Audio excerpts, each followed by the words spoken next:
stopwatches. Is that a book? I wrote it in really big writing hoping that it'd be shorter, but no. Remember you at the altar? Now look. Firstly, I'd like to thank Brian, David and Alex for your lovely speeches. Thanks for being kind to me. Alex, thanks for not exaggerating too much. You know, it's all good. You know the truth even if it is all in German. Brian, I'd like to thank you for being less scary than I thought when I turned up to the house to ask for his hand. You looked a little bit confused when you didn't see her there beside me. You probably thought there was something wrong. But yeah, I had to bribe you somehow. I'll send you more. I'll send you more. But before all this, I'd like to say, Eve, you look absolutely stunning. Thank you for being here.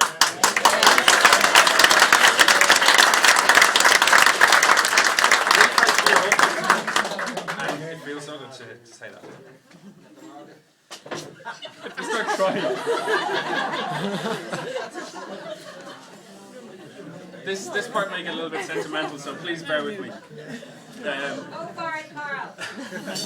I'm so amazed by Eve's capacity and integrity for love and caring. She consistently proves her love and patience for everyone around her, whether it's her parents, Peggy and Brian, or Tara and the twins, Lily and Jack. Not to mention Tony. You have your needs too. You're almost as bad as I am, in fairness. Dave, I've only known you a very short while. You've been around somewhere, and thanks as well. They're on the way back. They're not here. Good. I won't get in trouble now. She also has an amazing ability to put up with me, and I know it hasn't been easy, and Saint was have been issued for less. I'm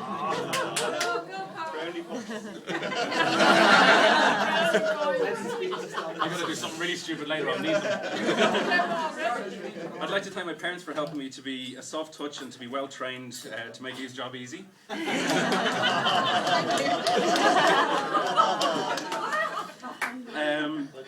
Bernadette and David, you've been so wonderful and compassionate, and as I've mentioned, I haven't been the easiest, be it piercings and long hair, nail polish and loud music. You've been more patient and supportive than I deserve. I'd like to thank both sides of our families for the support and acceptance. Our parents, Peggy, Brian, Bernadette and David, as well as our sisters, and what has proven to be a new and welcome experience for me, having new brothers. Elaine, Tony, Tara, Dave, welcome. Well done.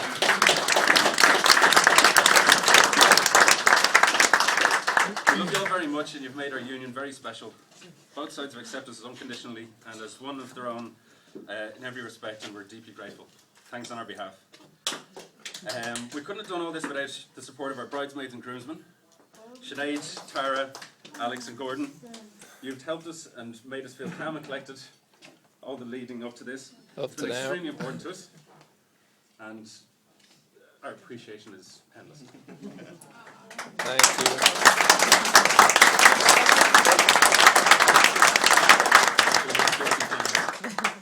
I gotta compose myself.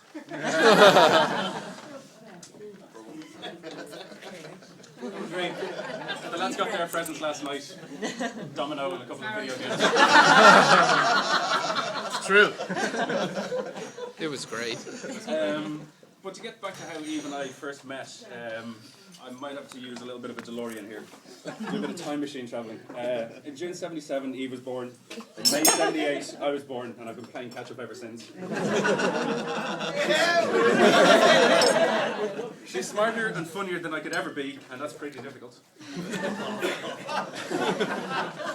Anyhow, eventually in October 2006, a little invention called the internet with a much unknown program called MySpace helped two Metallica fans touch base through cyberspace. For all the old people in the audience, ask your, young kids or friends. Internet. Hey Jimmy, we are in Metallica. Either way, I logged on and basically did a little bit of search around, and I found a couple of things that I came across on the internet. I won't go into that anyhow. Then after another while, I found a simple picture, and it sealed it for me. A beautiful brunette? Check. Stunning blue eyes? Check. I won't be more rude? Check. And a Metallica fan? Bingo. So I thought I'd say, this is too good to be true. I think I'll say hello. And I have to admit I was a little bit nervous. I thought there was no chance of a reply, and stalking is still a bit frowned upon, apparently. But she replied. Did she? Stalking? But now... she tried. But she replied, and that confused the hell out of me. What do I do now? I don't know what the protocol is with all this newfangled stuff. In fairness, I normally go to nightclubs and... Well, who the hell am I kidding? I don't go to nightclubs. I know what I'll do. I'll confuse her. I'll say hi back. It didn't confuse her, though. So basically, we did a little bit of the courtship, and I tried to dazzle her with pseudo Lord of the Rings and all these kind of weird sort of stories of fables of knights in shining armour coming to get a nice, fair young maiden, so to speak. This went on for a while, and the transcript is actually available at the door for about 15 minutes. I've taken all the naughty bits out. After about 2 weeks of poetic plagiarism, I took a risk of asking to meet her, and the plan was to ask her to dinner, and then go to an Italian heavy metal band gig, and then have a few drinks. I know, it's very romantic. I am Don Juan. But let me set the scene. 'Twas a Tuesday, an ideal dating night, you have to admit. The plan was to meet at Central Bank and have a drink, and if I pass the Sinead test, then we can move on. You may think I'm joking, but it's a serious test. Ian, you've got to go through the Eve test. Yet to go through. But anyhow, I passed, and it seemed to go well. The evening was going well, so I said, "Listen, I have to go. I've got this gig to go to." And she was a little bit nervous. She said, "What happens if I don't like you? How the hell do I get out of here?" I was like, "Oh, okay. Well, let's just play it by ear." So eventually, we get up to the gig, and there's this guy, and he's selling some tickets. I said, "Okay, I'll get you a ticket, or whatever else." And I had standing tickets, and he only had seated tickets. So I was like, "Okay, well, I'll get them. It's not really going to work for us." And he goes, "Well, I've got a second ticket." I was like, "Okay, grand." So I give him my ticket, and he gives us 2 tickets. And we go around the corner, and they do the barcode thing to do the reading of the tickets, and it starts making errors. I thought I'd just been scalped. I was about to leg it around. Unreal. But anyhow, we had a great night, and eventually we ended up in Trocadero. And this... I know. No holds barred. No holds barred. When I woo, I woo.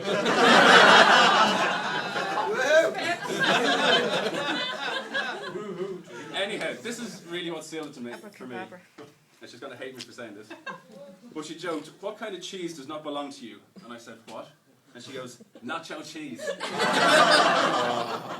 If she's as bad at jokes as that just sealed it to me. I wanted the night to last forever, and I found love.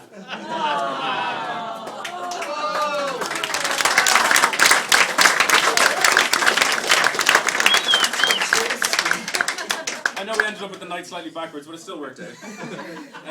It may have taken 3 years, 9 months, a trip to Paris, an engagement in Rome, but I've slowly convinced her that she would love me too. I also think that MySpace should be paying for this. But I digress. No one knew you had to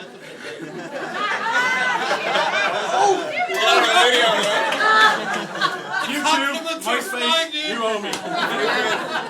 Where are the readies? I'll send you DVD tomorrow. Eve, you've made me happier than I ever thought I could be. Oh. Please stop crying. Oh no, that's me.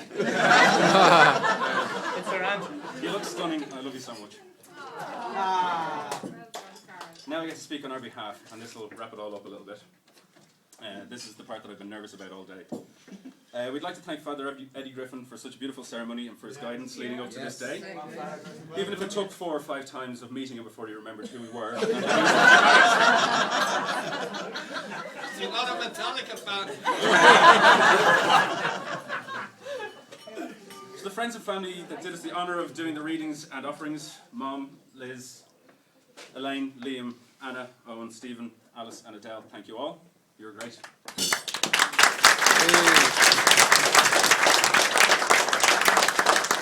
I'd also like to thank Jane and Adele for the amazing work that they did on the church and the house to make it look amazing.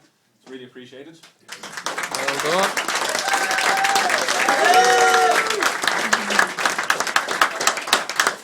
And I'm going to have to do a bit of a run around. Hold on a second. I have to do one as well.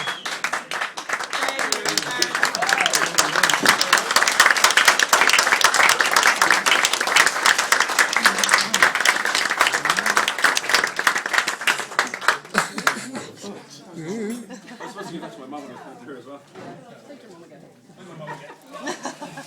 I'll thank my mum again. Hey!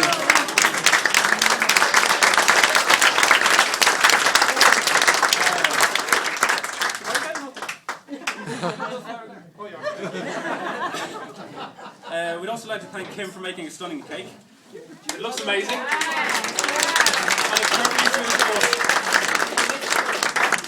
It's perfectly suited to us, dark and a little bit topsy-turvy. We'd like to thank Rosedale and their staff, Dara, Deirdre and Niamh for the beautiful venue. It's all amazing.